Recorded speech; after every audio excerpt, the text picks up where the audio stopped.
the psychology behind Terence Crawford's perfect record. Now, on this YouTube channel, I speak a lot about heart, I speak a lot about courage, and I speak a lot about purpose. But some people are so good, they don't have to display it, or they display it in a different way. Roy Jones, for example, was above all the competition. He was exceptional in the boxing ring. Let's give another example. Floyd Mayweather was exceptional in the boxing ring.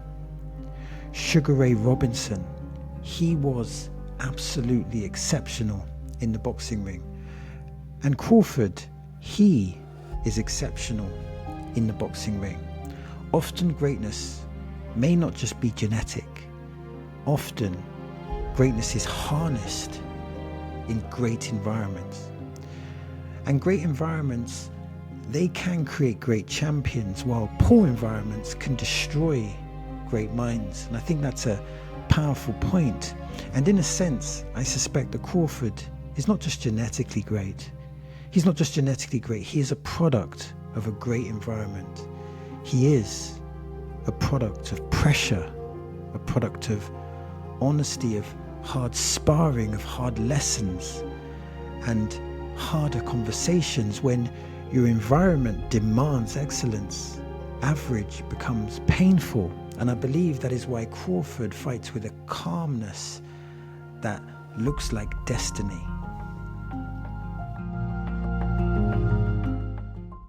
In life, sometimes we need to change gears. In the corporate world, sometimes we need to work harder. We need to change the gear, because being in the same gear is simply not going to work.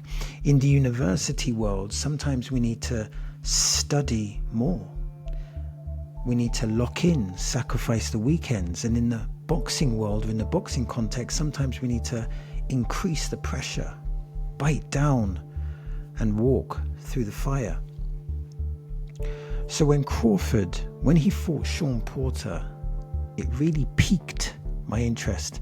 I was always impressed by Sean Porter's intensity. His intensity, his pace, his realness, that stubborn refusal to back up. To me, he brought passion into the ring. So when he fought Crawford, it was like a real test, a test of composure, a test of timing, a test of gears. And in the 10th round, it was a test where a gear change was needed. And I believe it was a counter left uppercut.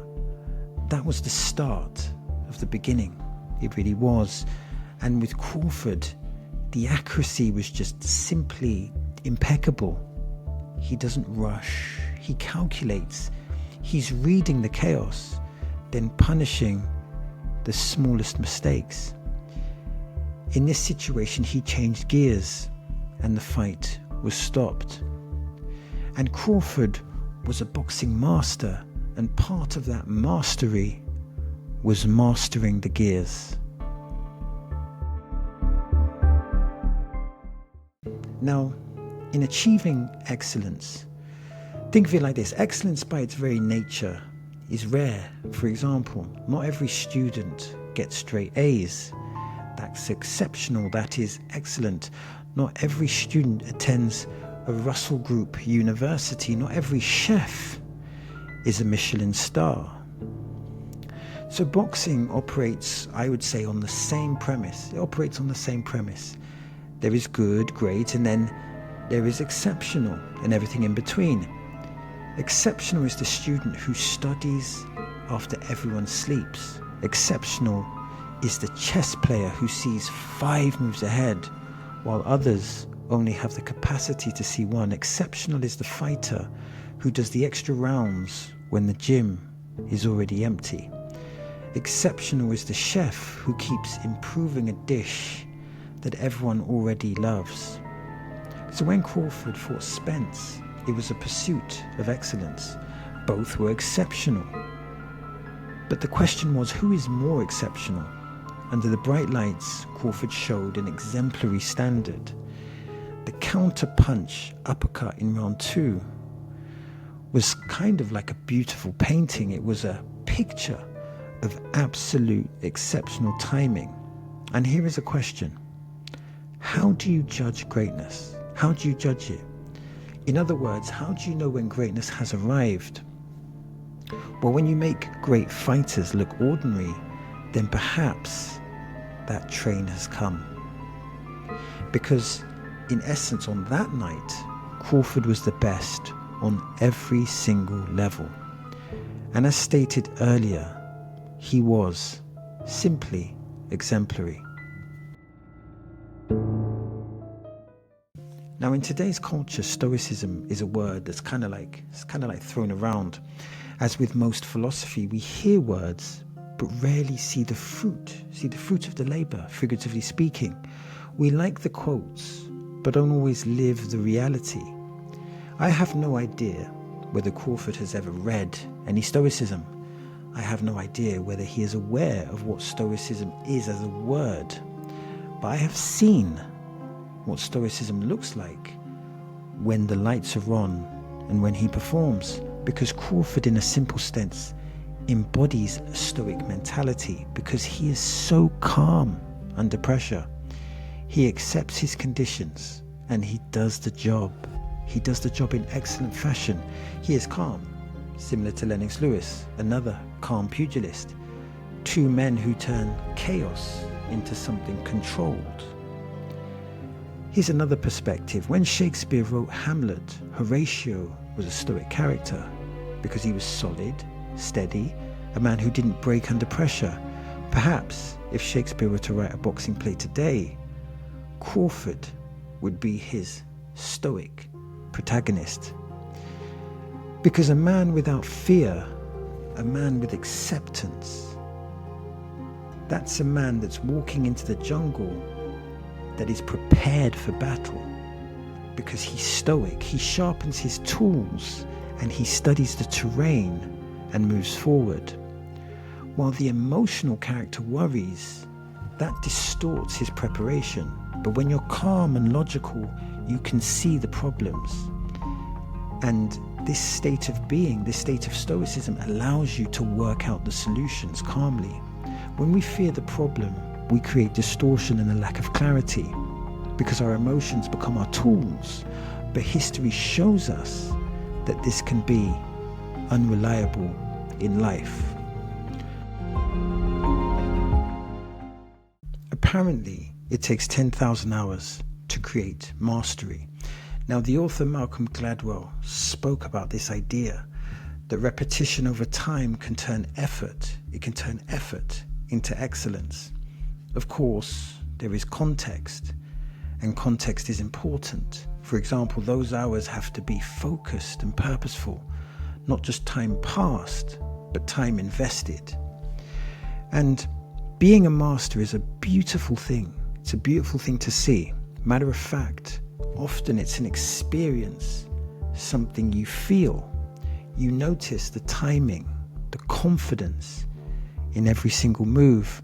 So when Canelo and Crawford agreed to the fight, this was the product of two masters in the boxing context, or should I say in the boxing ring. Many thought Crawford had aimed too high in this conquest. Yes, he had climbed the mountain before, but could he reach the stars? And on the night, it was another exemplary performance. He nullified the scary, scary right hand of Canelo, taking away the weapon most of his opponents feared.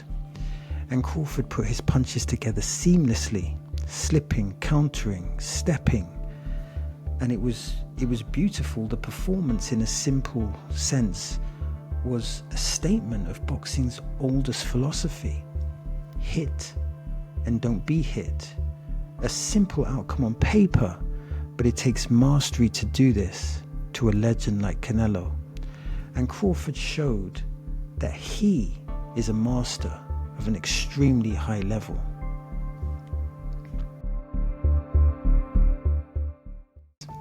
When we talk about Crawford's perfect record, we're not just talking about numbers on a page. We're talking about a mindset, about a life philosophy, a man who married talent with pressure, chaos with calm. Because perfect records, they can be an illusion, because you can hide, you can avoid, you can play the maths. But Crawford did not hide. He walked towards the smoke every single time. He changed gears when the moment demanded. He accepted the pressure when the lights were the brightest. He trusted his preparation, and he trusted his heart in the moments that we cannot rehearse. Because perfection in boxing doesn't mean never getting hit. It means never losing yourself when you are hit. And there's a major distinction there. It means staying composed when the crowd roars, when doubt whispers, when the future feels heavy or could feel uncertain. Crawford's psychology is simple, but it's far from easy. Prepare like a student, fight like a master, stay calm like a stoic, and think like a chess player. Let your record be a reflection of your standards, not your excuses. And maybe that's a lesson for all of us. You don't need to be in the ring to chase that kind of excellence. Wherever your arena is, bring that calm courage, that commitment to your craft to reach your highest level.